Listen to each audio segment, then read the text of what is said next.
Hi, it's Dwyer, gamblersadvisory.com, dwyervip.com, on Roku, Dwyer Boxing and Sports News. Remember, the opinion you should follow should be your own. Just consider this video to be a second opinion from a complete stranger online. You know, let's revisit Mayweather's IV controversy.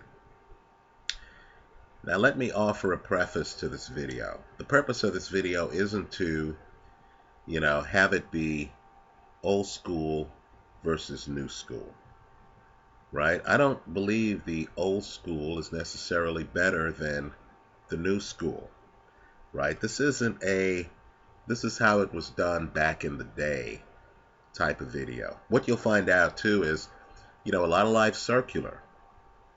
Things that were popular become unpopular, and then we get back to how things were, right? Life has ups and downs. It's not all what we call progress, right? There are ebbs and flows.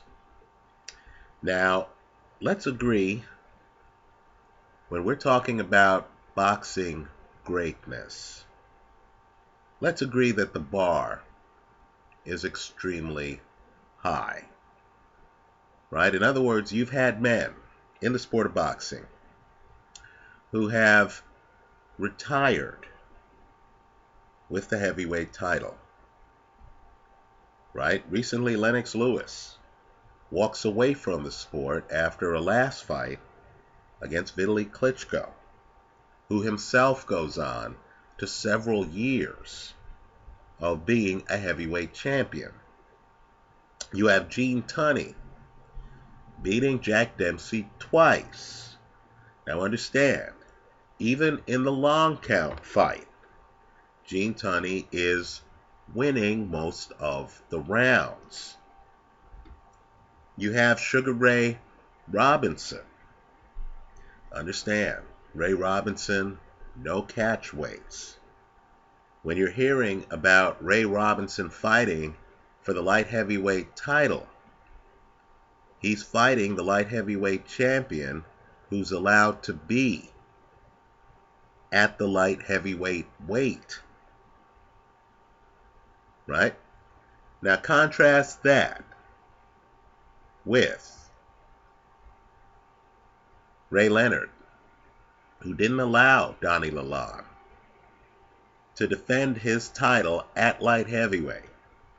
Contrast that with Andre Ward, who didn't allow light heavyweight champion Chad Dawson to be at the light heavyweight weight.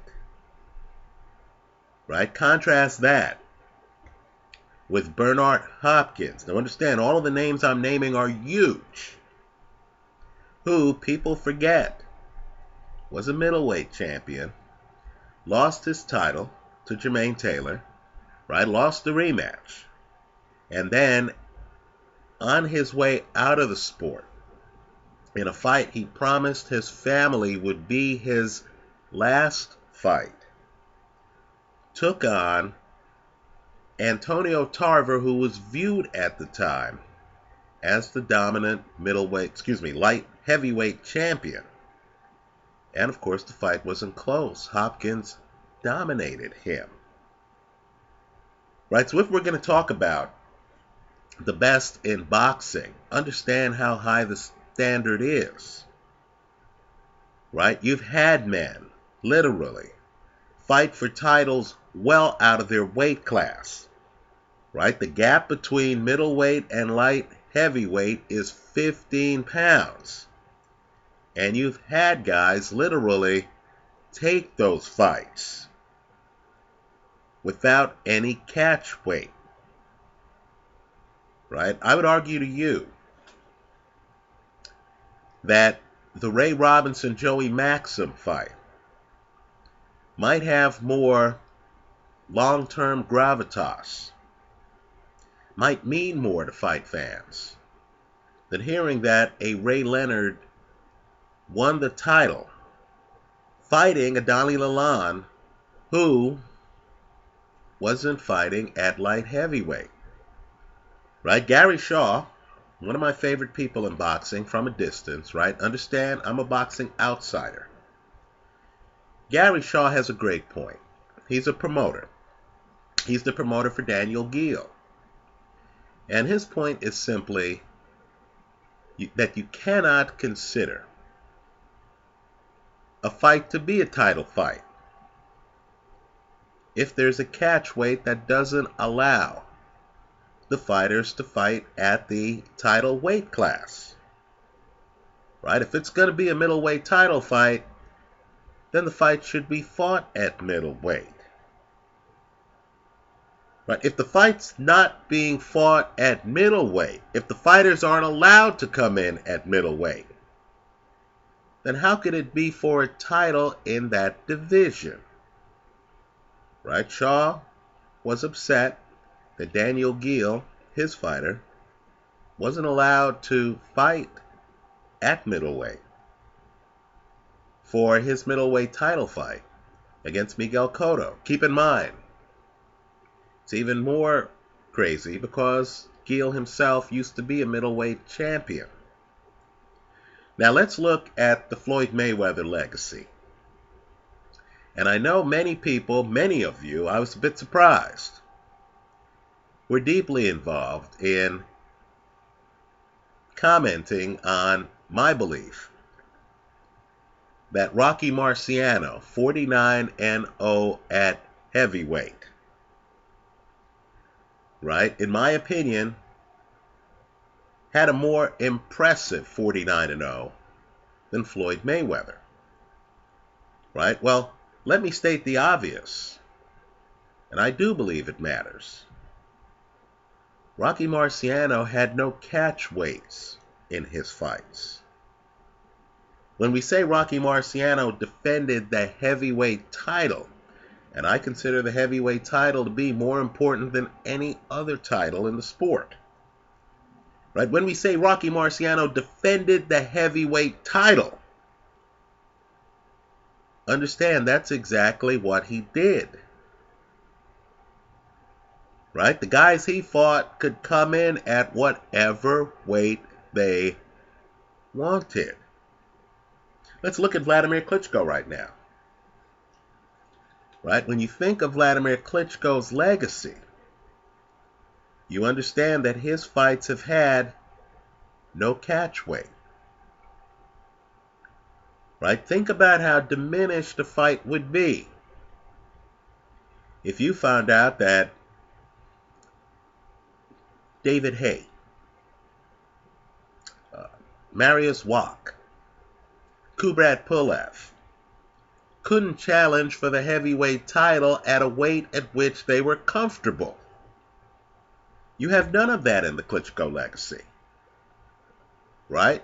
When Klitschko defends the heavyweight title, you understand that that's exactly what he's doing.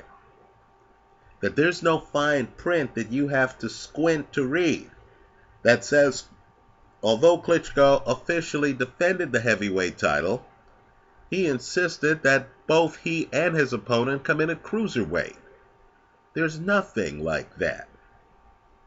Now, my question to the boxing world is, if there is fine print like that, does the fight with the weight restriction mean as much to you? I can tell you flatly, it doesn't to me. Now let's look at Mayweather, right?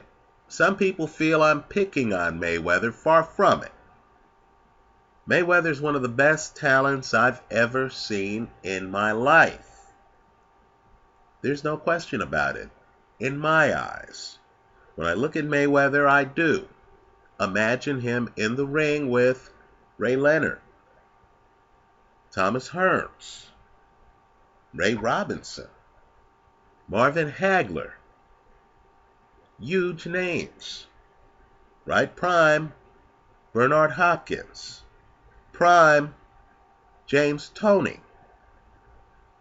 Right? But I want you, the boxing fan, to consider Mayweather's biggest matches. Now I can tell you as a hack here online that many of you are eagerly awaiting, and I mean eagerly awaiting, Canelo's match against Miguel Cotto. In fact, Canelo is such a big figure in the sport of boxing that against Miguel Cotto, an obvious Hall of Famer, Las Vegas actually has Canelo favored. I've done Canelo Cotto videos here online. I encourage you to read the comments to those videos. Many of you here online in the comment section are saying, I think Canelo wins by KO. I think Canelo's too young, too fresh, hits too hard. Many of you feel he's too fast for Miguel Cotto. Right now, I would argue that two of Mayweather's biggest fights, and isn't this how we judge boxers? Right? When I say names like Ray Leonard, people will say Duran, Hearns, Benitez, Hagler. Right? You understand how legacies are defined. Ali, many of you are going to say Sonny Liston, Joe Frazier, George Foreman, Ken Norton. Right? When we say Floyd Mayweather, two of the names mentioned might be Saul Alvarez and Manny Pacquiao.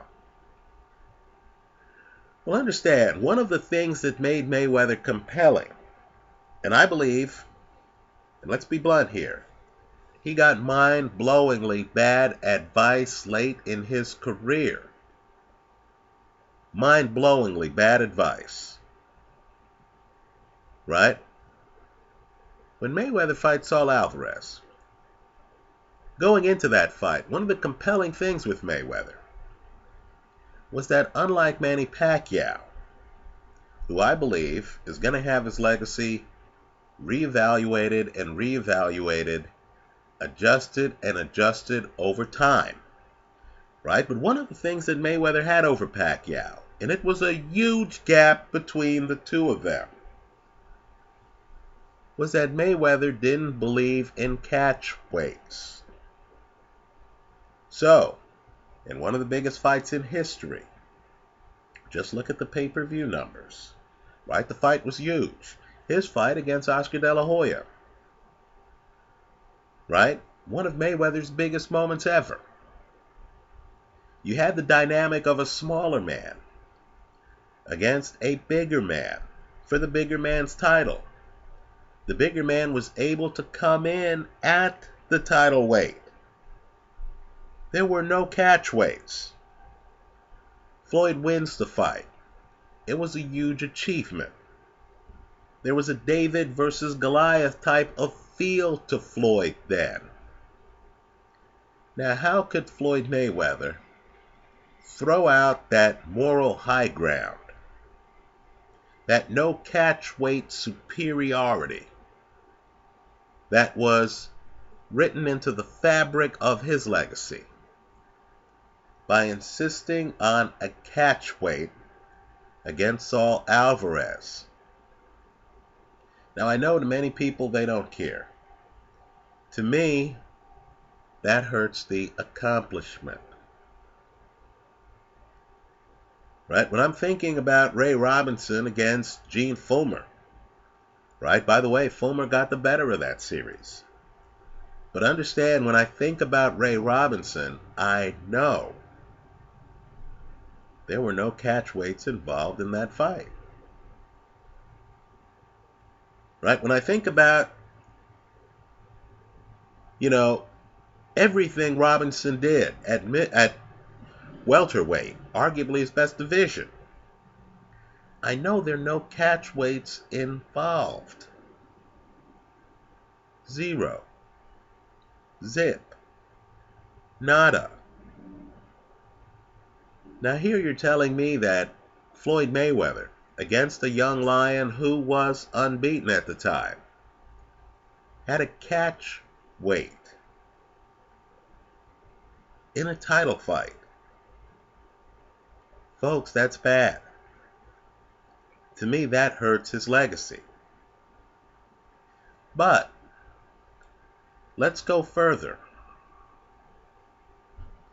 In my opinion, nothing hurts Floyd's legacy more, nothing, than this story that's out right now. That's being hushed up. I have a video on the story about Floyd's IV use before arguably the biggest fight of his career against Manny Pacquiao. This story is mind-blowing. Understand, if the fighters did not agree on a drug testing protocol, if it was how boxing used to be, right, where it's the Wild West, right, where guys are doing all kind of things. If you were to hear about this kind of IV use right before a fight, after the weigh-in, it would diminish whatever happened in the ring. Right? If I were to find out that Ali, after the weigh-in, privately, had an IV before the Thriller in Manila, that would fundamentally change the way I look at that fight. Fundamentally. Right? That's without a public ad campaign where we're supposed to believe that the fighters are promising us, because isn't that who they're really promising? That they're going to engage in random drug testing.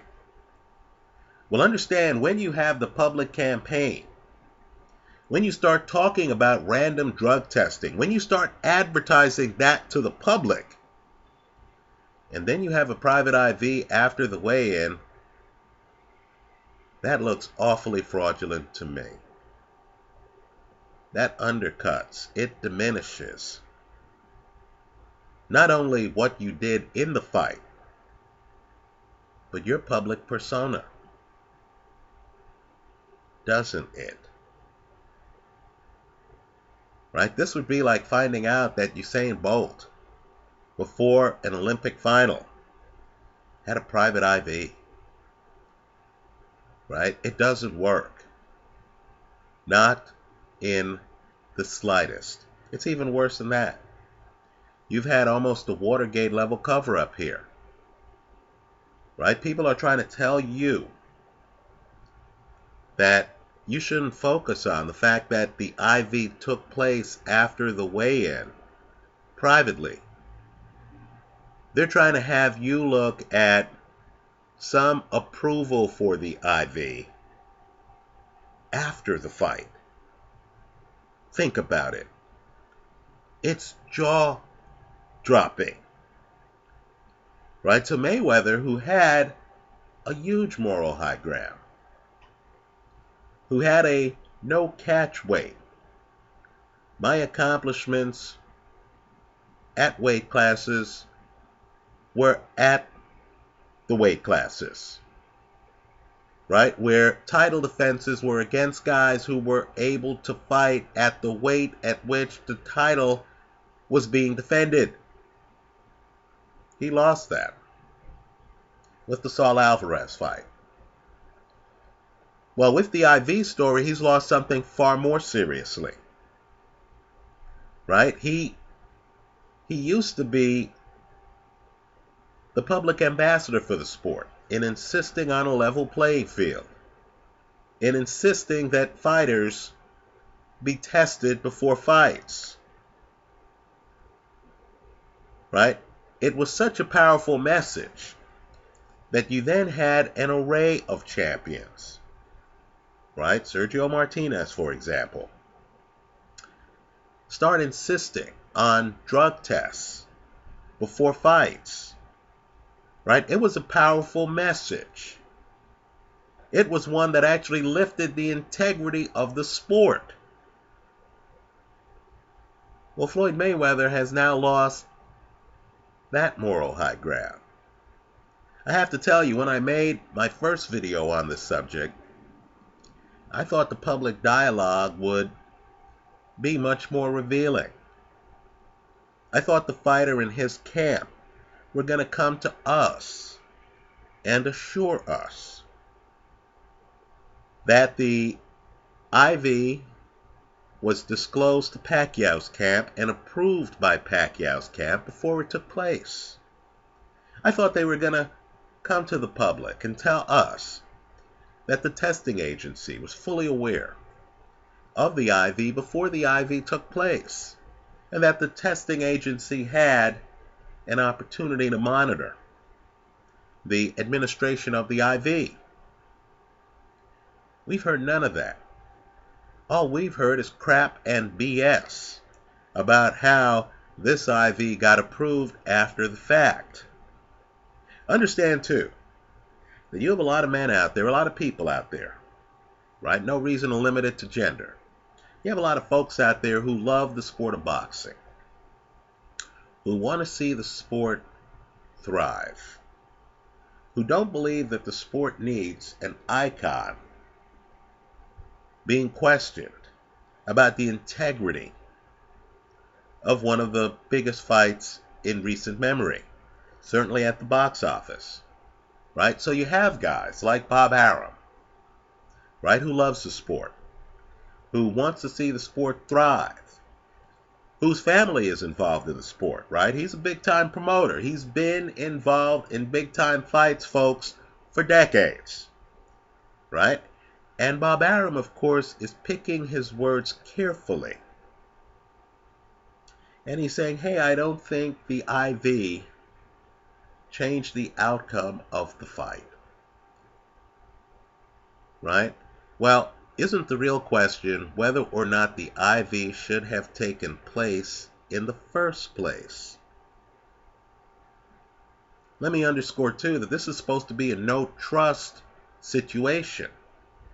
I don't want to have some fighter come to me and say, oh, look, man, I was just, getting some vitamins and stuff like that. No, the purpose of drug testing is so none of us have to trust the fighter.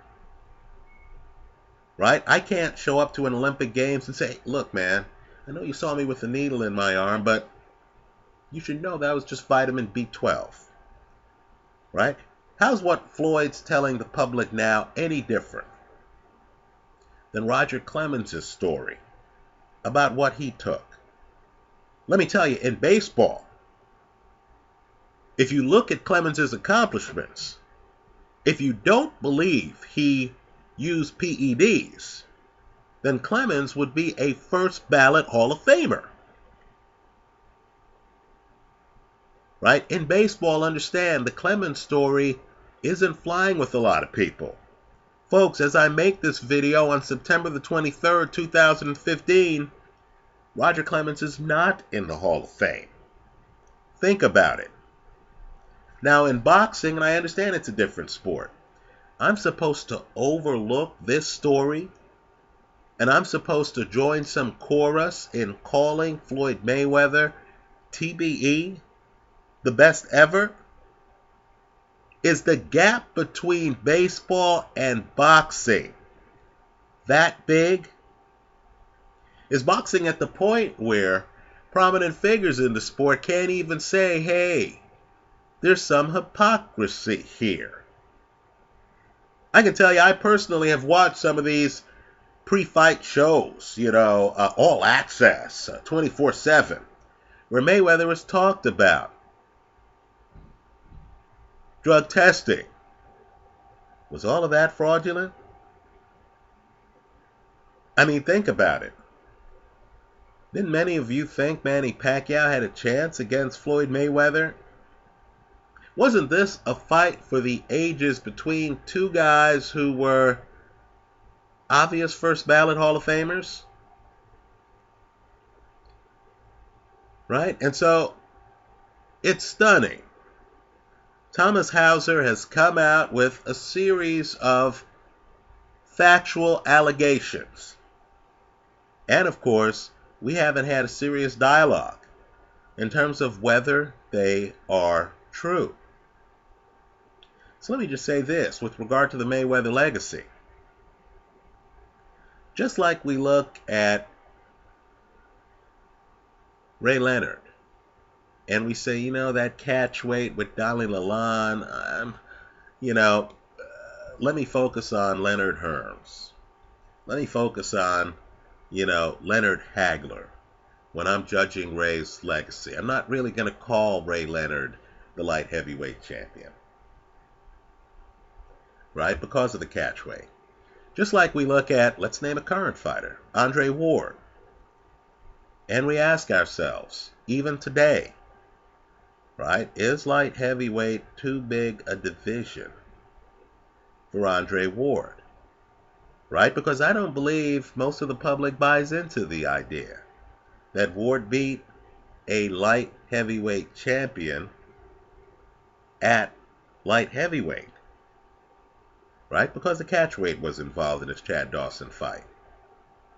Let me tell you, there are those who wonder if Ward could beat Chad Dawson, the guy he beat, at light heavyweight, because we know weights matter. Isn't that why we have weight classes in boxing?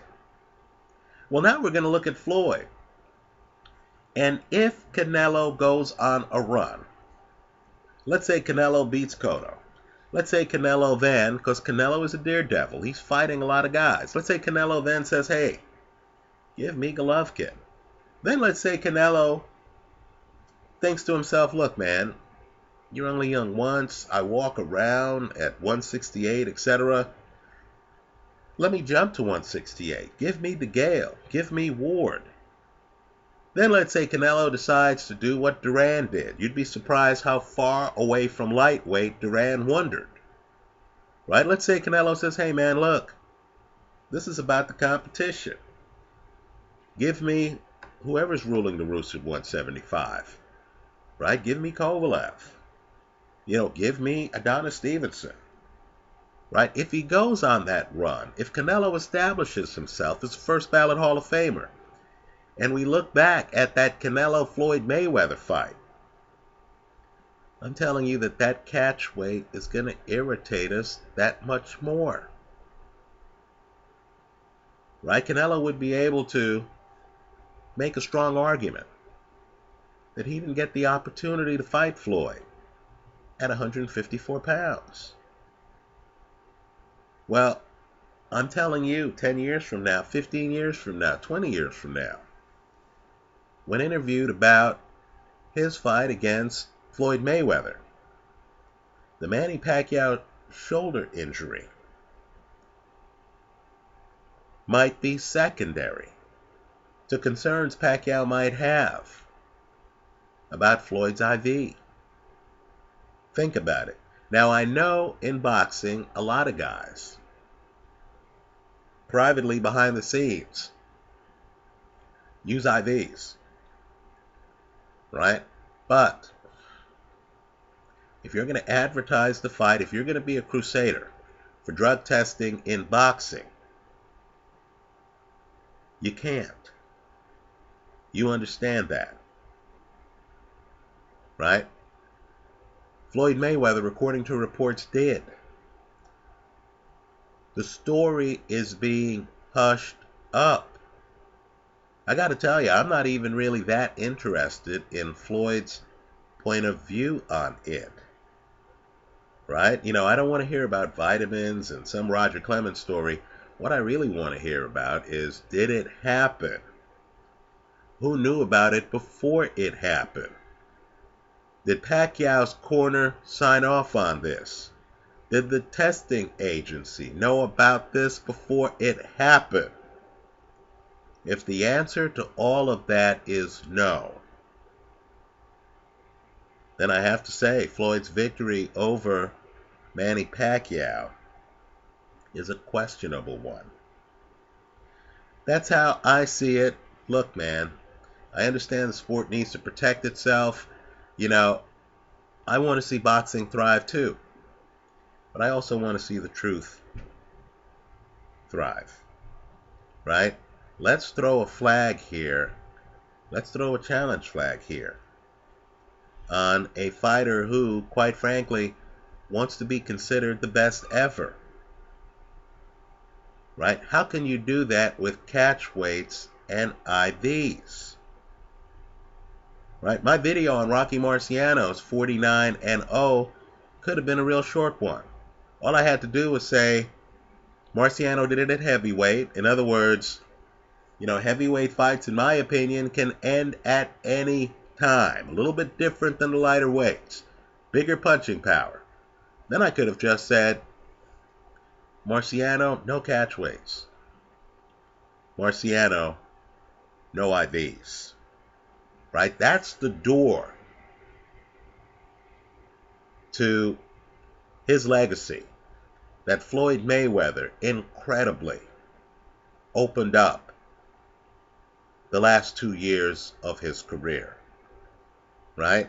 Given the hand speed gap, why would Floyd insist on any catch weight against Canelo?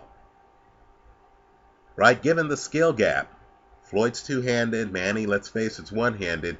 Why would Floyd do an IV shortly before a fight? Let me go one step further.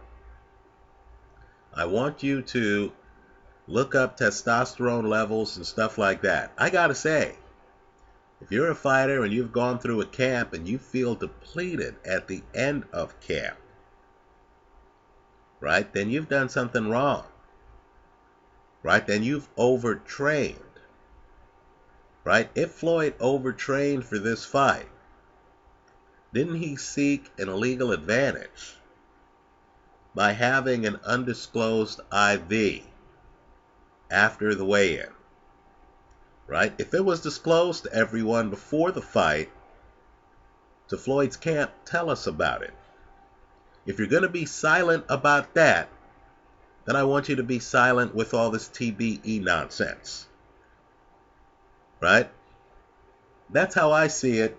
Let me hear from you. Leave your comments for us here online. Visit us at gamblersadvisory.com. Let me say this. In a sport like this, where the greats, many of them, were not involved in catchweights fights and IVs, right? I'll just throw the question out there. Can a guy who was involved in catchweight fights and an IV in a match that was supposed to have drug testing make a claim that he should be considered on the same plane with the same level of integrity as guys who weren't involved with catchweights or IVs? Let me say this too about Manny Pacquiao, right? Pacquiao fought Antonio Margarito at a catchweight. He was way too fast for Margarito. Do you, the fight fan, feel that Manny Pacquiao won the title at 154 off that fight? Are you certain that Margarito at 154 couldn't have given a better performance than Margarito did at the catchweight that night? Right? Understand, Daniel Geale in interviews has said at 157 he wasn't the same as he was at 160. In boxing, every pound counts. Take the Pacquiao-Miguel Cotto fight. Right? Right now, in the moment, everyone's saying, oh, Pacquiao beat Cotto.